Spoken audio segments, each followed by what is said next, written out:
Hi folks, welcome back to yet another edition of Straight Talk with Obert Gutu on YouTube. Today we want to talk about a very interesting topic and perhaps also a very topical topic, especially in these days of the global COVID-19 pandemic.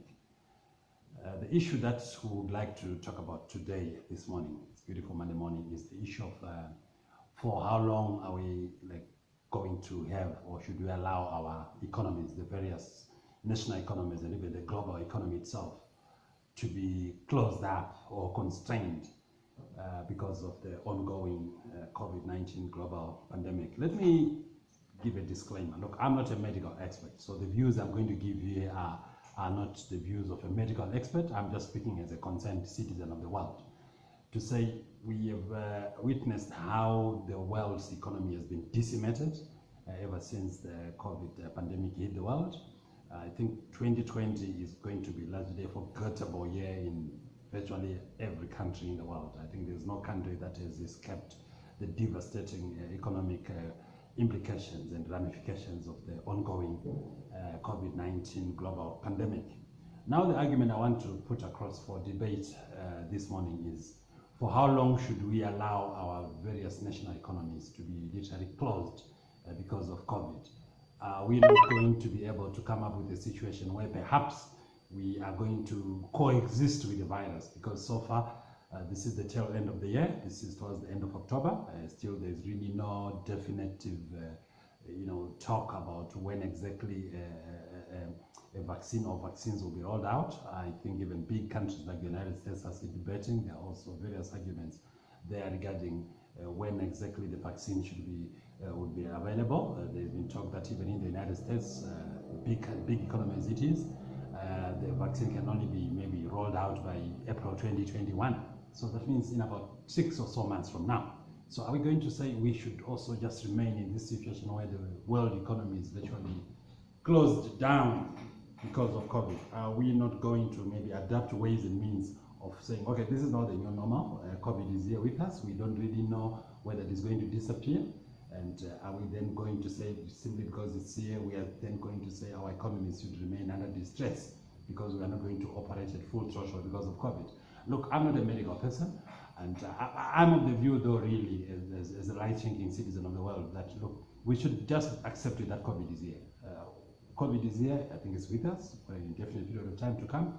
So what then should we do to ensure that we still live our lives? We make sure that we'll be able to provide food for our families, we'll be able to make our industries work, our factories work, our farms work, so that we by all means try to normalize our living as much as is possible under the new normal. So I am of the view really that, look, let the world open up. Okay, one might say, this is a dangerous assumption, this is a dangerous proposition because the disease will spread and more people will die. And I'm saying, okay, look, like here, where some of us are here in Africa, I'm sure there are more people who die of other diseases than who have died of COVID. The people who die of malaria, I think in Africa, no less than 300,000 people die of malaria annually.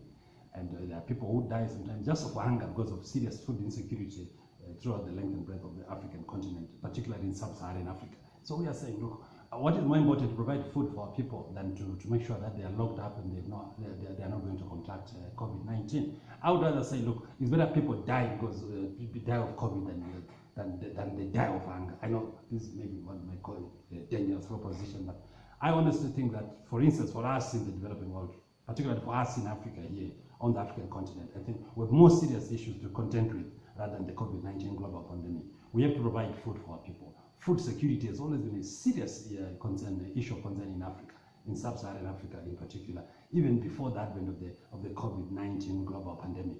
So my own proposition is this: why don't you do it this way, folks? Why don't you make sure that we open up the economies, quite honestly, and we just make sure that we try by all means to ensure that we abide by all these the WHO recommendations, people mask up, sanitizing. And in Africa, sanitizing itself is a challenge because greater portions of the population have no access even to water, to say, okay, wash your hands regularly with soap. That water is not available. So those are some of the issues that we are saying.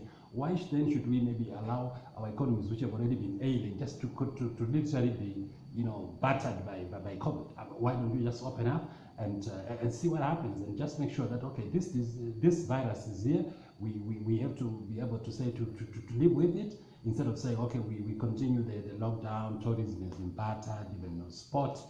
You know, think of anything. There is no sector of human life, human existence that hasn't been adversely affected by this pandemic, the COVID-19 global pandemic. And I think that there comes a time where really the world should really just learn to open up and say, look, this virus is here. We should simply, we can't continue looking up.